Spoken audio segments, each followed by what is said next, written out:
You know what? I'm going to just call on this gentleman. He's been like waving, and I got to make sure he's not waving because out of his periphery, I just saw him the whole time. All right, let's make sure this question's. Go ahead. First, I have two questions. Firstly, would you sign my book? Yes, I will sign your book. All right. And I'm a student currently studying at the University of South Carolina. Okay. And go Gamecocks. Yeah. Yeah. I see President Pastides in the house, so it's good to see you, Mr. President. Oh, you're sucking up to the president, huh? My question, well, I guess it relates to the Michael Brown case. Mm-hmm. And I've just recently seen a report that suggested that there's been grave injustices going on in Ferguson. Yeah.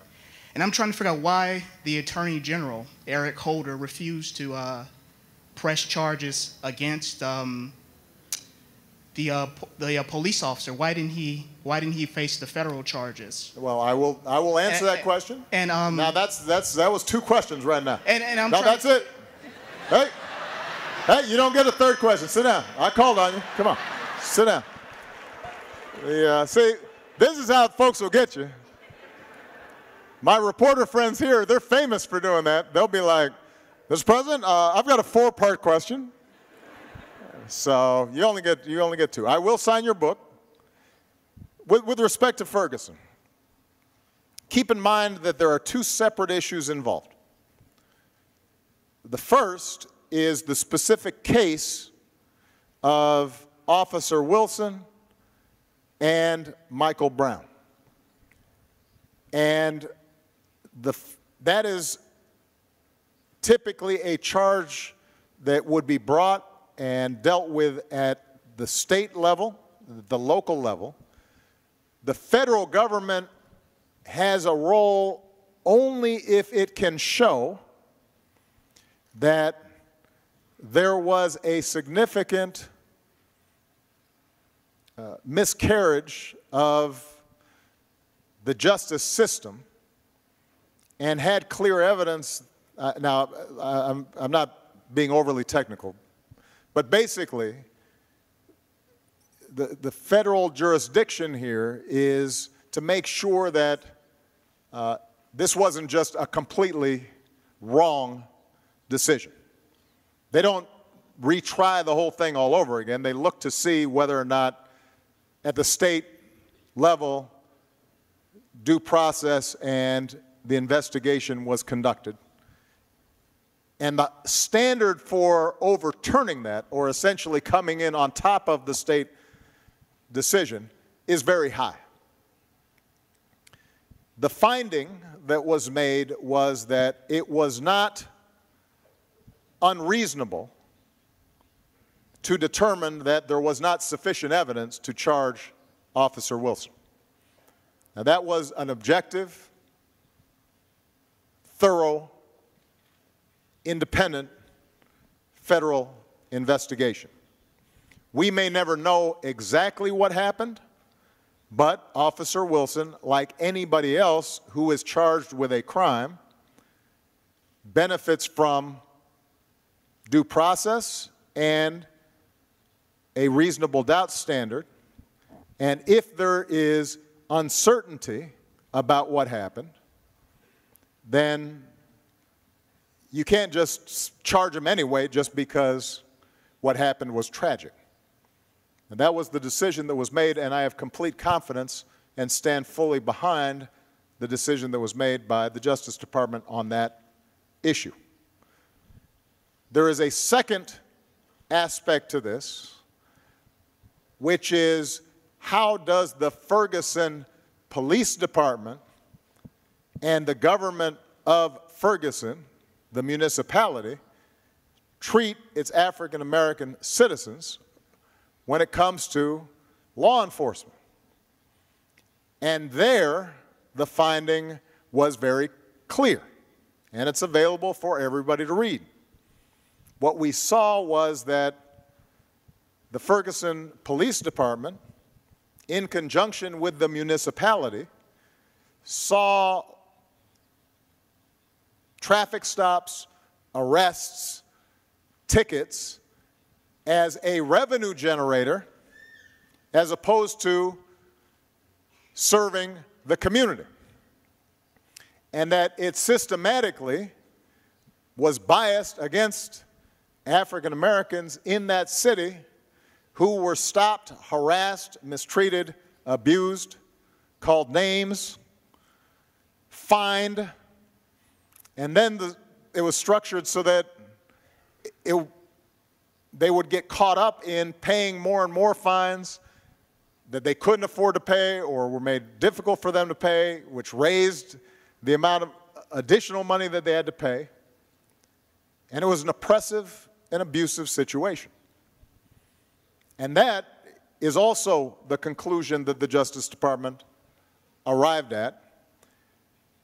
The steps that now are to be taken is that the Justice Department has presented this evidence to the city of Ferguson, and the city of Ferguson has a choice to make.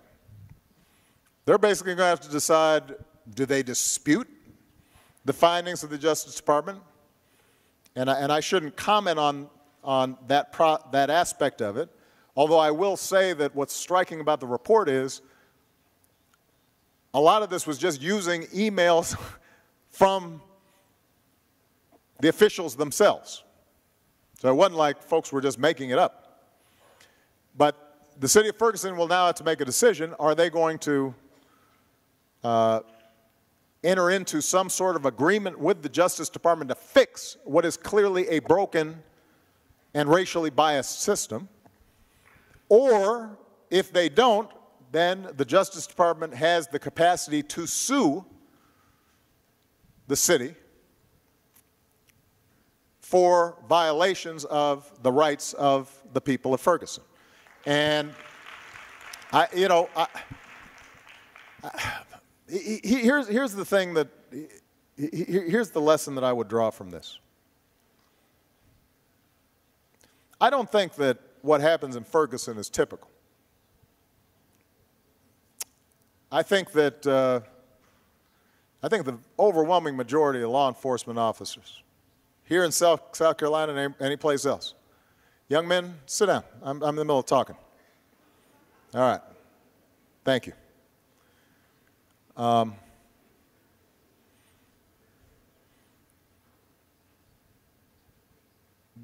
overwhelming number of law enforcement officers have a really hard, dangerous job, and they do it well, and they do it fairly, and they do it heroically. And I strongly believe that. And the overwhelming majority of police departments across the country are really thinking hard about how do we make sure that we are protecting and serving everybody equally. And we need to honor those folks, and we need to respect them and not just assume that they've got ill will or they're doing a bad job. But as is true in any part of our lives, as is true among politicians, as is true among business leaders, as is true among anybody, there are circumstances in which folks don't do a good job, or worse, are doing things that are really unlawful or unjust or unfair. And what happened in Ferguson is not a complete aberration. It's not just a one-time thing. It's something that happens.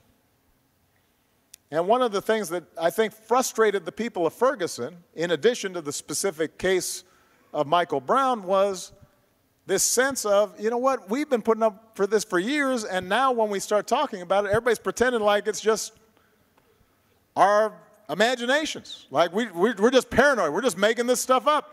And it turns out they weren't just making it up. This was happening. And so it's important for all of us then to figure out how do we move together to fix it.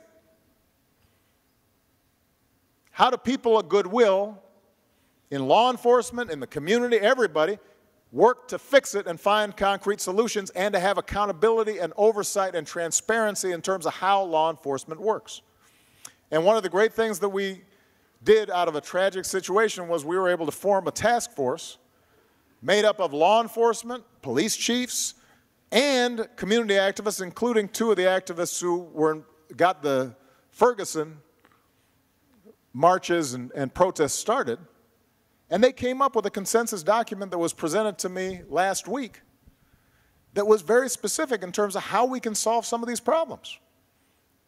You know, how we can make sure the police departments provide data about who they're stopping in traffic and data about how many people are killed, you know, in confrontations with the police, and how are those cases handled, and how are we training our law enforcement to respect the communities that they're serving, and how do we make sure we've got a diverse police force, and how do we look at new technologies like body cameras that may be helpful in this process, and how do we make sure that when something happens that may be an unjustified shoot, that people have confidence that the prosecutors are independent and there's a legitimacy to the process that they can trust. That's good not just for the community, that's also good for the police department, so that they feel like they can get out from under a cloud if, in fact, the officer did the right thing.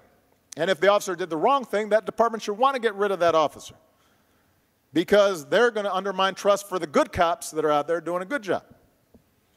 So the point is that now our task is to work together to solve the problem and not get caught up in either the cynicism that says this is never going to change because everybody's racist.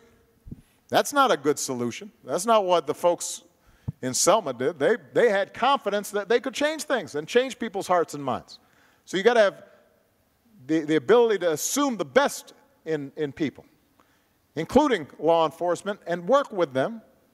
And the flip side is the larger community has to be able to say, you know what, when a community says systematically that it's having some problems with its law enforcement, you got to listen and pay attention and engage constructively to build trust and accountability so that it gets better. So often we get caught up in this and it becomes just a political football instead of us trying to solve the problem. And if our goal should be to stop circumstances such as Ferguson or what happened in New York from happening again. That should be our #1 goal. And it is achievable, but we got to be constructive in going forward.